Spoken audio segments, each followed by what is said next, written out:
कांग्रेस को शराब पसंद है लेकिन सनातन नहीं। कांग्रेस शराब को तो बर्दाश्त कर सकती है लेकिन सनातन को कभी बर्दाश्त नहीं कर सकती। ये आरोप कांग्रेस की ही एक पूर्व नेता राधिका खेड़ा ने लगाया। राधिका खेड़ा ने जिस तरह से पार्टी के नेताओं पर आरोप की झड़ी लगाई है, उससे साफ तौर पर पता चलता है कि कांग्रेस सनातन को कभी बर्दाश्त नहीं कर सकती। सनातन के समर्थन में अगर किसी ने काम किया, किसी ने रामलला के दर्शन कर लिया, तो फिर वो कांग्रेस में टिक नहीं सकता, कांग्रेस में रह नहीं सकता। कांग्रेस के लोग उसे उपेक्षा का शिकार बना देंगे। ये बात है राधिका खेड़ा की। और राधिका खेड़ा का दर्द जिस तरह से छलका, जिस तरह से उनकी पीड़ा बाहर आई है, उसे सुनकर ये साफ तौर पर समझा जा सकता है कि कांग्रेस किस तरफ जा रही है, किस रास्ते में जा रही है, किस धारा पे जा रही है। जहां पर शराब को लेकर कार्यकर्ताओं पर या पदाधिकारियों पर कार्रवाई तो नहीं होती, लेकिन राधिका खेड़ा सनातन यानी सनातन के समर्थन में कोई काम करती हैं, रामलला के दर्शन करती हैं, तो पार्टी में वो उपेक्षा की शिकार हो जाती हैं। तो आप समझ सकते हैं कि इस चुनाव के बीच में कांग्रेस के नेता कैसे वोट मांगेंगे राम को लेकर, कैसे वो आचरण और व्यवहार में कहेंगे कि हाँ, राम हमारे हैं और हम राम जी का दर्शन करने और राम जी का समर्थन करने के लिए हमेशा लालायित रहते हैं। प्रवक्ता कांग्रेस के तो ये बोलते हुए दिखाई दे जाते हैं कि राम मेरे भी हैं और राम केवल भाजपा के नहीं हो सकते, लेकिन आचरण और व्यवहार में दिखाई देता है। चाहे एक नेता नहीं, तमाम ऐसे नेताओं ने कांग्रेस के आरोप लगाया है कि जब उन्होंने सनातन के समर्थन में काम किया, रामलला के दर्शन किए, तो उन्हें पार्टी ने उपेक्षा का शिकार बना दिया। अब जरा राधिका खेड़ा के आरोप देखिए, तब आप समझ सकेंगे कि कांग्रेस किस धारा में जा रही है। और फिर एक बार मैं निश्चित तौर पे कह रहा हूं कि कांग्रेसियों को यह बात चुभेगी जरूर, कांग्रेसियों को बहुत पीड़ा आएगी, बहुत ज्यादा तकलीफ कांग्रेसियों को लगेगी और कांग्रेसी शायद इसे बर्दाश्त ना कर पाए। बहुत सारे ऐसे कांग्रेसी होंगे जो सदमे में आ जाएं, लेकिन मैं दावे के साथ कहता हूं कि चुनाव के बाद, लोकसभा चुनाव के बाद 4 जून को जब परिणाम आएगा तो कांग्रेस खंड खंड बिखर जाएगी, कांग्रेस में अफरा तफरी मच जाएगी, कांग्रेस में आरोप प्रत्यारोप की झड़ी लग जाएगी। कांग्रेस के तमाम ऐसे दिग्गज नेता जो राहुल गांधी को ही नहीं छोड़ेंगे, राहुल गांधी की ही कार्यप्रणाली पर आरोप लगाना शुरू कर देंगे। क्योंकि राहुल गांधी ने जब से कांग्रेस को संभाला है, जब से दिशा निर्देश देने लगे हैं, तब से कांग्रेस में यह स्थिति हो गई है कि महिला कार्यकर्ता को, पदाधिकारी को भी शराब परोसी जाती है। और यही आरोप राधिका खेड़ा ने लगाए हैं। अब चलिए राधिका खेड़ा की तरफ चलते हैं। राधिका खेड़ा का यह कहना है कि भारत जोड़ो न्याय यात्रा थी और भारत जोड़ो न्याय यात्रा के समय राधिका खेड़ा भी न्याय यात्रा में चल रही थी और उसी समय छत्तीसगढ़ के मीडिया सेल के प्रमुख सुशील आनंद, उन्होंने जो है राधिका खेड़ा को कई बार फोन किया और फोन करने के बाद राधिका खेड़ा से सुशील आनंद, जैसा कि आरोप राधिका खेड़ा का है, उनका कहना है कि सुशील आनंद ने कई बार ये कहा कि कौन सी शराब आपको भेजी जाए। राधिका खेड़ा जब ये सुनती हैं तो वो सन्न रह जाती हैं। राधिका खेड़ा का आरोप है सुशील आनंद ने एक बार नहीं कई बार फोन किया, फोन करने के बाद कहा कि कौन सी शराब आपको परोसी जाए।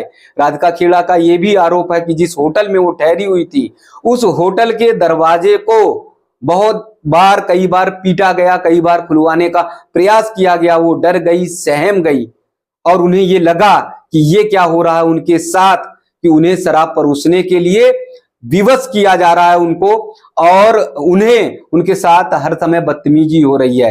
राधिका खेड़ा ने इस बात को अपने वरिष्ठ नेताओं से कहा, सचिन पायलट से बताया, भूपेश बघेल से बताया। राधिका खेड़ा ने यहां तक बताया कि मल्लिकार्जुन खड़गे तक को यह कह दी शिकायत, पवन खेड़ा को यह शिकायत कह दी, जयराम रमेश को यह शिकायत कह दी कि उन्हें शराब परोसी जा रही थी। और उन्होंने मीडिया सेल के प्रमुख छत्तीसगढ़ के सुशील आनंद की भी शिकायत की। लेकिन राधिका खेड़ा का आरोप है कि किसी ने भी कोई कार्रवाई सुशील आनंद के खिलाफ करी ही नहीं, कोई उनकी शिकायत सुनने को तैयार ही नहीं था, कोई उनकी बात सुनने को तैयार नहीं था।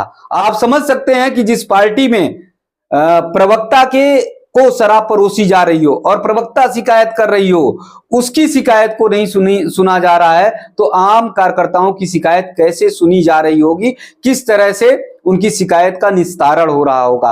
राधिका खेड़ा ने कहा कि वो घबरा गई, परेशान हो गई।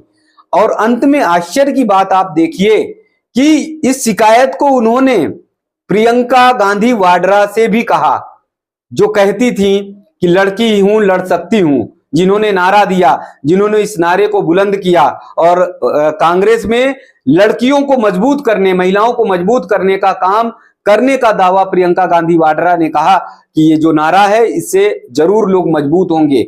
उस नारे को देने वाली प्रियंका गांधी वाड्रा ने भी राधिका खेड़ा की शिकायत को नहीं सुना, उनकी शिकायत को लेकर गंभीर तक नहीं हुई और राहुल गांधी तक से शिकायत नहीं की, मल्लिकार्जुन खड़गे तक के पास नहीं गई, राधिका को लेकर यह भी नहीं कहा कि मैं तुम्हारे साथ हूं, एक महिला हूं, महिला होने के नाते तुम्हारे दर्द को मैं समझती हूं और मैं तुम्हें न्याय दिलाऊंगी। जिसने भी तुम्हारे साथ बदतमीजी की है, जिसने भी तुम्हारा अपमान किया है, तो उन्हें पार्टी से किनारा करवा के रहूंगी, उन्हें पार्टी से निकलवा के रहूंगी। लेकिन प्रियंका गांधी वाड्रा भी चुप रही, शांत रही। अब आप समझ सकते हैं कि कैसे पार्टी जमीदोज ना हो, कैसे कांग्रेस बर्बाद ना हो। और दावे के साथ कहता हूं कि राहुल गांधी कांग्रेस को मिट्टी में मिला देंगे, मिट्टी में मिला देंगे, इसमें कोई दो राय नहीं है, कोई भी शंका नहीं है। निश्चित तौर पे जिस पार्टी में एक महिला प्रवक्ता के साथ बदतमीजी हो, उन्हें शराब परोसने के लिए कहा जाता हो और सारे के सारे नेता शांत हो, तो आप समझ सकते हैं कि क्या स्थिति होगी। और ये आरोप जिस तरह से सोशल मीडिया पर लगा रही है राधिका खेड़ा, तो साफ तौर पर पता चलता है कि ये निश्चित तौर पर निश्चित ये है, उनके साथ बदतमीजी हुई और उनको शराब भी परोसी गई। अब दूसरा आरोप जो राधिका खेड़ा का है वो तो बहुत ज्यादा और भी गंभीर है। राधिका खेड़ा ने आरोप लगाया कि वो 22 जनवरी को रामलला के दर्शन करना चाहती थी, लेकिन पार्टी के लोगों ने दर्शन करने से मना कर दिया, 22 जनवरी को जाने से ही रोक दिया। फिर उन्होंने मार्च में रामलला के जाके दर्शन किए और उसके बाद सोशल मीडिया पर उन्होंने फोटो जो है अपलोड करी रामलला के दर्शन को लेकर। राधिका खेड़ा ने कहा उसके बाद तो कांग्रेस में तूफान मच गया। कांग्रेस के तमाम नेताओं ने उन्हें धमकाया, उन्हें डराया। कांग्रेस के तमाम नेताओं ने राधिका खेड़ा से कहा कि ये क्या कर रही हो, इसे जल्दी से हटाओ। यानी रामलला के दर्शन की जो पिक है, फोटो है, राधिका खेड़ा से जबरदस्ती कहा गया कि इसको हटाओ। और जब राधिका खेड़ा ने उस फोटो को हटाया नहीं तो उनके साथ फिर गलत व्यवहार किया जाने लगा। राधिका खेड़ा का आरोप है कि उन्हें उपेक्षा का शिकार बनाया गया और उनकी कोई भी बात फिर नहीं सुनी जाने लगी, यानी फिर उन्हें लगातार अपमानित किया जाने लगा। राधिका खेड़ा को लगा कि अब इस पार्टी में रह पाना बड़ा मुश्किल है, इस संगठन में रह पाना बड़ा मुश्किल है, इसलिए धीरे धीरे कांग्रेस के प्रति उनका मोह भंग होता गया। लेकिन तब अधिक मोह भंग हो गया जब वो बताती हैं कि कांग्रेस के एक कार्यालय में वो बैठी हुई थी, काम कर रही थी और उस समय उनका आरोप है जिस प्रकार से वो लगा रही हैं कि सुशील आनंद 2 नेताओं के साथ आए और फिर गेट बंद कर लिया गया। गेट बंद करके उनके साथ गलत व्यवहार करने की कोशिश की गई।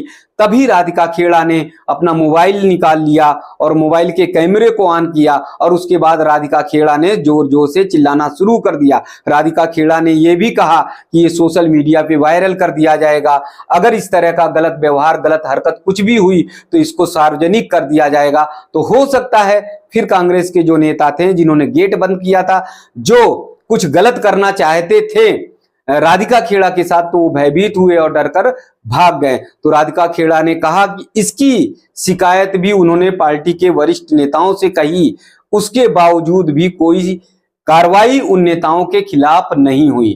तो आप समझ सकते हैं कि कांग्रेस में महिला को शराब परोसा जाता है, कांग्रेस में महिला को बंद कमरे में अपमानित किया जाता है, उनके साथ कुछ भी कर दिया जा सकता था, जिस तरह से दरवाजा गेट बंद किया गया था। और उसके बाद ये शिकायत जब की जाती है तो कांग्रेस के वरिष्ठ नेता सुनने को तैयार नहीं होते हैं। कांग्रेस के वो वरिष्ठ नेता उन नेताओं के खिलाफ कोई कार्रवाई नहीं करते जो इस तरह की हरकत करते हैं। बहुत बड़ा आश्चर्य है, इससे बड़ा आश्चर्य नहीं हो सकता। जो लड़की हूं, लड़ सकती हूं का नारा लगाकर लड़कियों को, महिलाओं को न्याय दिलाने की बात करती हैं, यानी प्रियंका गांधी वाड्रा, वो भी राधिका खेड़ा के इस बात को सुनकर उनका मन भी दुखी नहीं होता, वो भी न्याय दिलाने की बात नहीं करती। हो सकता है शराब वाली बात गलत हो या शराब वाली बात को वो झूठ बोल रही हो सकता है। वैसे जिस तरह का सोशल मीडिया पे राधिका खेड़ा ने आरोप लगाया तो 100% सही है, लेकिन एक बारगी 1% मान लीजिए कि वो गलत हो। लेकिन जब बंद कमरे में उनके साथ बदतमीजी की गई तो इस बात की जब जानकारी दी गई उसके बाद भी प्रियंका गांधी वाड्रा बोल नहीं रही, तो आप समझ सकते हैं कि प्रियंका गांधी वाड्रा की मानसिकता कैसी है। वो अपने भाई को बचाना चाहती हैं या राष्ट्रीय अध्यक्ष मल्लिकार्जुन खड़गे को बचाना चाहती हैं या फिर वो अपनी मां सोनिया गांधी को बचाने की कोशिश कर रही हैं, क्योंकि ये बात अगर फैलती तो इनकी बदनामी होती, जो पार्टी के शीर्ष नेता हैं उनकी बदनामी होती। ये एक महिला के साथ ना खड़ा होकर वो अन्याय के साथ खड़ी होने चाहती हैं प्रियंका गांधी वाड्रा, और इसीलिए राधिका खेड़ा का बचाव नहीं किया।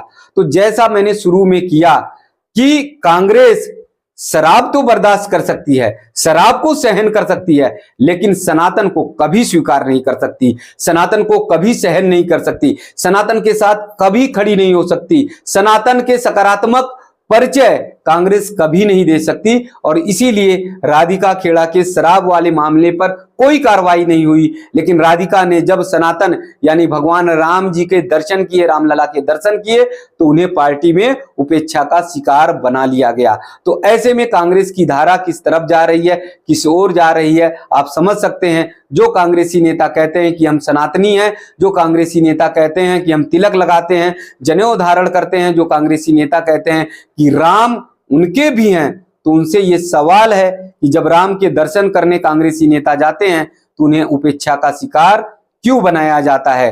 राधिका खेड़ा जैसी एक नहीं तमाम कार्यकर्ता हैं जो कांग्रेस में इसी तरह से उपेक्षा का शिकार है, और इसीलिए मैंने कहा कि 4 जून के बाद कांग्रेस पूरी तरह से जमींदोज हो जाएगी, कांग्रेस पूरी तरह से मिट्टी में मिल जाएगी।